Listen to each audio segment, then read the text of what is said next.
Assalamualaikum warahmatullahi taala wabarakatuh. Teman-teman, jumpa lagi dengan saya Fata di channel Studi TV.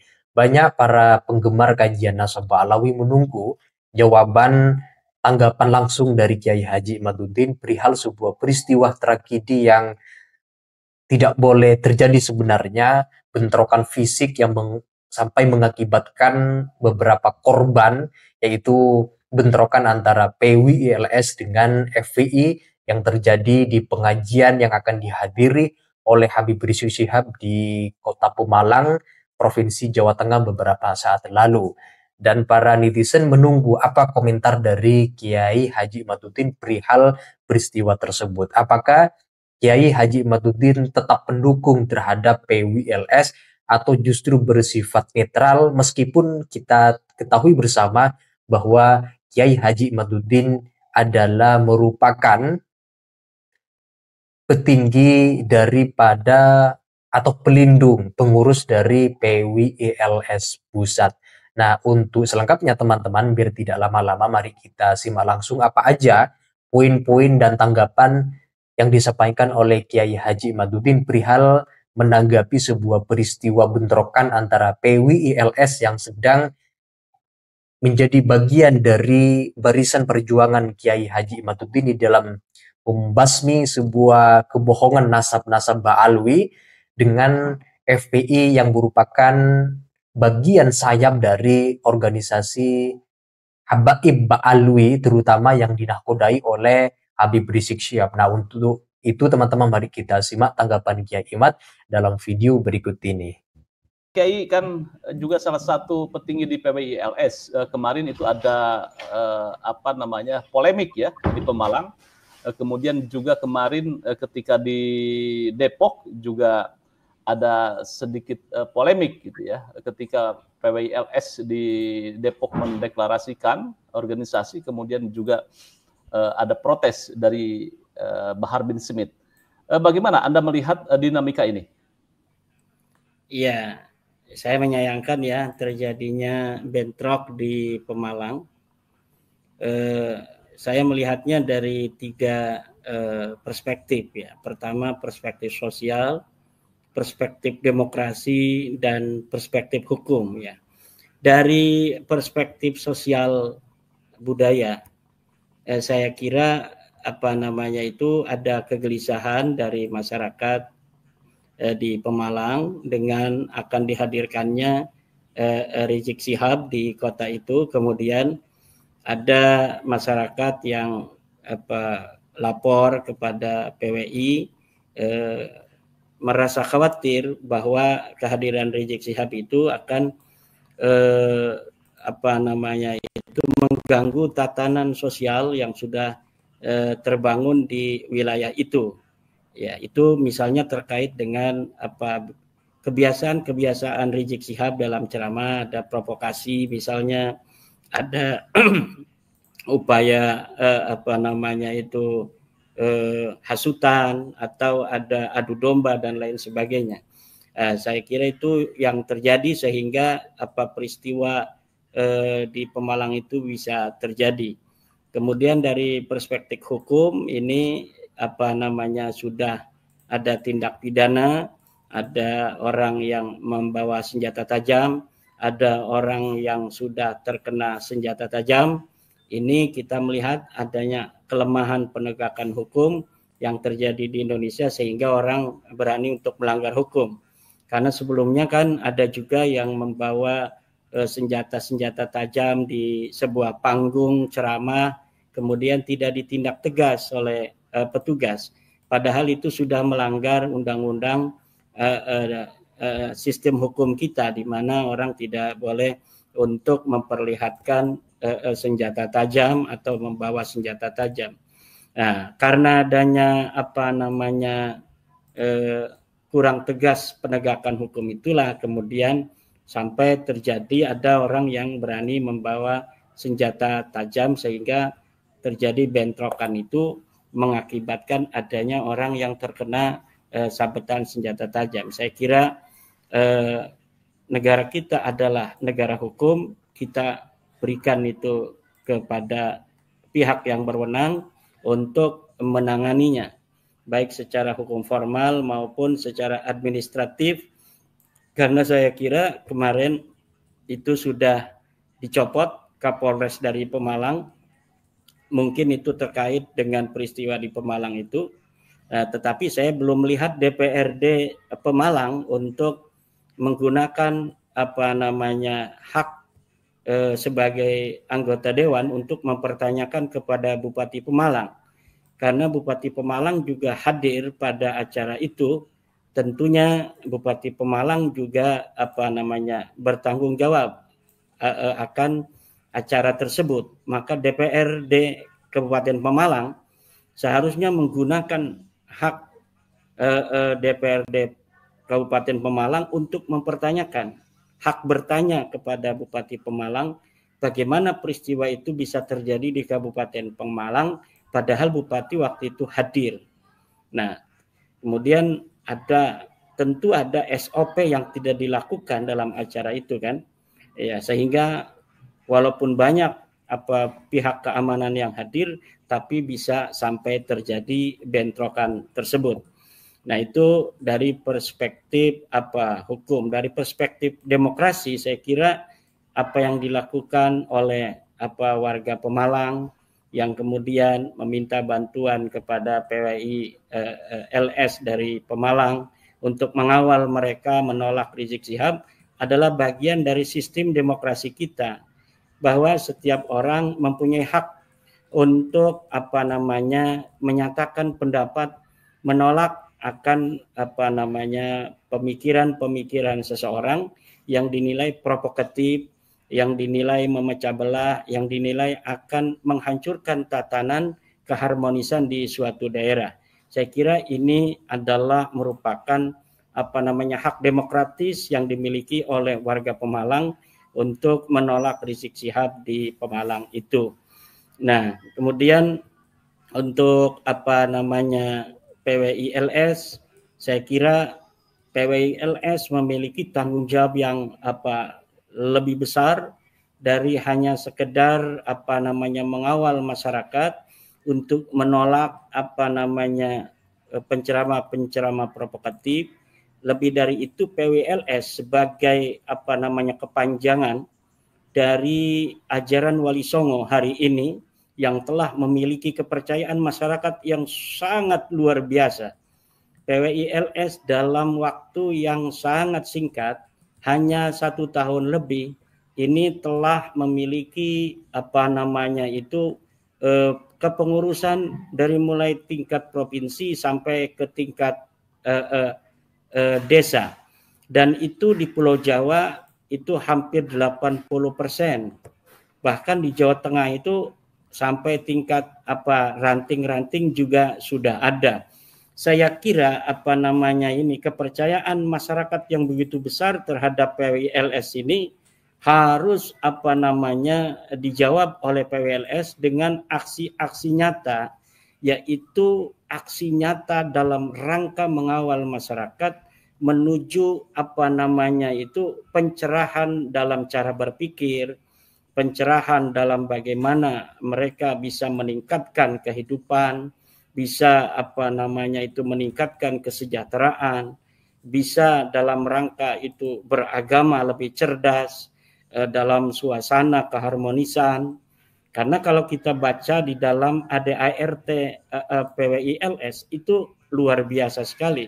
Apalagi kalau kita membaca konun asasi dari PWILS, di mana konun asasi PWILS ini berdiri untuk menjaga kebinekaan yang ada di Indonesia.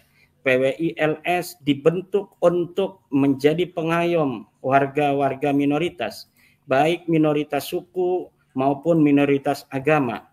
Karena bagi PWILS, sebuah negara yang bineka seperti Indonesia akan terjaga persatuan dan keharmonisannya apabila yang mayoritas ini bersifat melindungi yang minoritas.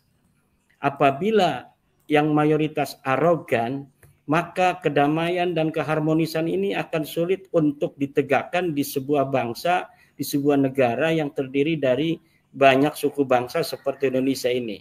Maka PWLS memandang untuk Indonesia agar mampu bertahan selama-lamanya di muka bumi ini, dan dengan realitas yang ada hari ini, di mana kita beragam dalam suku bangsa, kita beragam dalam agama, maka orang-orang Jawa, karena kita termasuk orang Jawa, dan juga orang Islam, di mana keduanya merupakan mayoritas di Indonesia ini, dua mayoritas ini harus betul-betul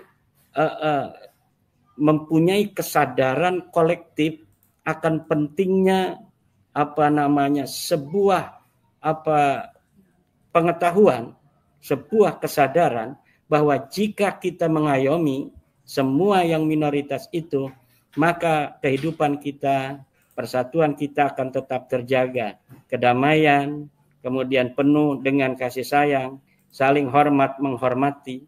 Tetapi jika ada egoisme dari mayoritas terhadap minoritas, maka kedamaian dan keharmonisan itu akan sulit untuk digapai di sebuah bangsa, di sebuah negara seperti Indonesia ini.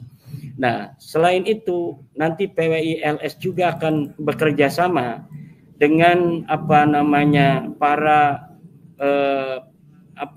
aktivis-aktivis kebudayaan, baik dari kebudayaan lokal yang masih berkaitan dengan agama Islam maupun dengan kebudayaan dari agama lain, untuk bekerja sama juga mencari sebuah format yang bisa menjaga keharmonisan ini selamanya, sehingga akan terwujud di mana mayoritas itu nanti menyayangi dan minoritas itu akan menghormati. Dan inilah menjadi cita-cita perjuangan Wali Songo Indonesia Laskar Sabilillah.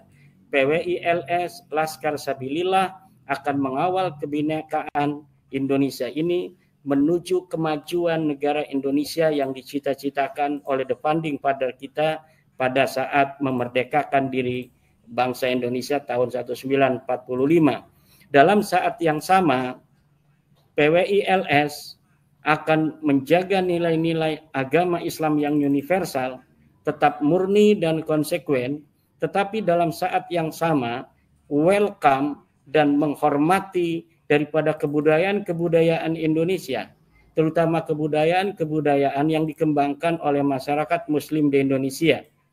Jadi dalam satu sisi PWI-LS akan menjaga nilai-nilai kebangsaan, bagaimana mengajak seluruh bangsa Indonesia yang berbeda suku, berbeda agama untuk saling menyayangi, saling menghormati. Di sisi lain, dari sisi keislaman, karena memang PWI-LS ini dibentuk oleh putra-putri dari Nahdlatul Ulama, maka keislaman ini sebagai yang telah diwarisi dan diimani selama ini oleh kita pun akan tetap dijaga sesuai dengan universalisme Islam yang sesuai dengan ajaran Al-Quran dan Al-Hadis, ijma dan qiyas. Tetapi kelebihannya, PWI-LS akan lebih menekankan di mana Islam itu welcome terhadap kebudayaan masyarakat Indonesia yang tidak bertentangan dengan akidah daripada agama Islam itu sendiri. Dan bukan hanya dengan agama-agama yang berbeda yang telah disahkan sebagai agama yang diakui di Indonesia, PWI-LS pun akan welcome dan bekerja sama untuk menjaga Indonesia ini dengan berbagai macam aliran-aliran kepercayaan di Indonesia ini. Kita akan mencari format kebangsaan yang saling menghormati satu sama lainnya untuk mencapai kemajuan bersama, kemakmuran dan kesejahteraan rakyat Indonesia. Terima kasih, Kang Mas. Baik, panjang lebar ini tentang PWI-LS, tetapi ada stigma atau framing yang muncul bahwa PWI-LS ini sebagai pemecah umat ini, Kiai. Mungkin Kiai bisa mengklarifikasinya ini, karena framing ini bisa jadi menjadi sebuah upaya untuk mendelegitimasi peran-peran positif PWI-LS. Silakan. Kalau kita ingin mengenal sebuah organisasi, kenal ADART-nya. Kenali ADART-nya, baca ADART-nya, kemudian konun asasinya. Konun asasi daripada PWILS itu bisa kita baca di media sosial, dari web-web yang ada di internet. Bagaimana, siapa saja pengurusnya? Pengurusnya adalah ketuanya Kiai Abbas Biliyaksi, seorang kiai dari Buntet yang kita mengenal perjuangan Pondok Pesantren Buntet sejak masa yang sangat lama. Ratusan tahun Pondok Pesantren itu berdiri, telah melahirkan para ulama-ulama besar, telah melahirkan pahlawan bangsa, Mbah Abbas Buntet, kemudian orang-orang yang berkiprah di PWILS juga. Di setiap tingkatan kita bisa lihat para ulama-ulama yang berjubel masuk di PWILS dari kampung-kampung, dari daerah-daerah, bahkan dari luar Pulau Jawa, dari Sumatera, Kalimantan, Sulawesi akan mendirikan PWILS. Kebanyakan mereka adalah para kiai-kiai dan ulama-ulama yang berbasis latar belakang Nahdlatul Ulama. Dan ini saya kira menjadi sebuah sebuah berita gembira sebenarnya, kita boleh katakan demikian, bahwa masyarakat Nahdlatul Ulama yang biasanya itu hanya menggunakan taklid dan husnudon, hari ini sudah mulai naik ke level yang kedua dalam bagaimana cara berpikir, yaitu mulai menggunakan apakah ini rasional apa tidak, apakah ini logis ataukah tidak. Perkembangan itu bisa kita lihat misalnya tentang sejarah terbentuknya Nahdlatul Ulama, di mana saya baca dalam sebuah platform hari ini atau kemarin, ada seorang cucu Mbah Khalil Bangkalan itu mempertanyakan kisah tentang Mbah Khalil sendiri dengan metodologi penelitian yang sama dengan yang saya lakukan, yaitu menggunakan sumber primer dan sumber sekunder. Beliau mempertanyakan apa betul terjadi peristiwa tongkat dan tasbih di dalam pembentukan Nahdlatul Ulama, di mana titi mangsa munculnya cerita atau kisah tentang adanya tongkat dan tasbih itu hanya dimulai tahun 1980, sementara pendirian Nahdlatul Ulama 1926. Itu ada rentang waktu berpuluh-puluh tahun sampai datangnya berita adanya cerita tongkat dan tasbih. Itu yang mempertanyakan sendiri adalah cucu dari Mbah Khalil Bangkalan. Saya kira ini adalah sebuah perkembangan positif dari masyarakat kita, masyarakat Nahdlatul Ulama, tentang bagaimana kita, cara pandang kita dalam beragama.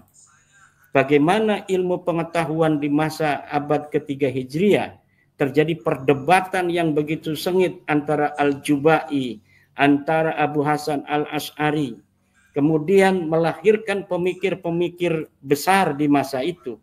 Bagaimana perdebatan dalam fikih antara murid-murid Abu Hanifah dengan Imam Syafi'i misalnya, itu kemudian melahirkan perkembangan ilmu pengetahuan fikih yang luar biasa pada masa-masa berikutnya.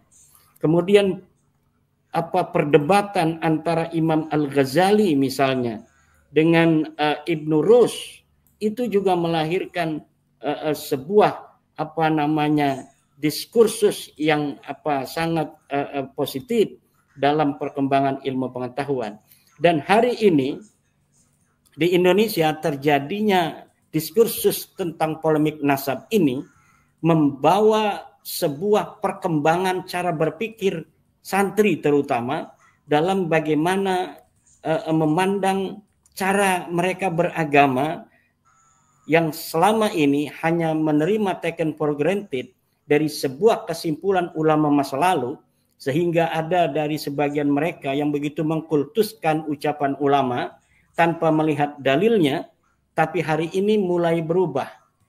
Dan apa yang sebenarnya hari ini terjadi, daripada mensucikan sebuah teks dari ucapan ulama tanpa ingin mengetahui dalilnya, itu sebenarnya tidak sehat di dalam cara beragama, karena ini tidak dicontohkan oleh para ulama-ulama kita di masa lalu, di mana ulama-ulama kita masa lalu dalam beragama, dalam menentukan sebuah kesimpulan ilmiah, mereka taruh dalil-dalil mereka di meja-meja ilmu pengetahuan, meja-meja perdebatan ilmiah, untuk kemudian diolah sedemikian rupa, diadu dalilnya, sehingga yang akan keluar itu betul-betul adalah sebuah kesimpulan yang sangat kokoh. Nah, sementara beberapa dekade yang lalu kita hanya beragama, membaca sebuah kitab fikih, kemudian kita menerima apa adanya. Bahkan dalam metode Bahsul Masail, kalau sudah ditemukan dalam kitab Mu'tabarah sebuah ucapan ulama tanpa kita mengetahui dalilnya, maka itu sudah dianggap cukup. Tetapi saya kira ini memang memerlukan proses, dan sekarang ini adalah starting point kita untuk melangkah ke lebih cara beragama yang lebih rasional, lebih logis, tapi tetap al-muhafadzah al-qadimis salih wal akhdu bil jadidil aslah. Dan kalau di level PBNU memang sudah berjalan, tapi di level-level di bawah, Bahsul Masail di tingkat pondok pesantren atau di tingkat MWC, memang ini belum ada. Kalau di level PBNU sudah berjalan lama hal-hal yang ilmiah semacam itu, tetapi di level bawah ini saya kira perlu untuk semakin digalakkan cara berpikir yang ilmiah semacam itu.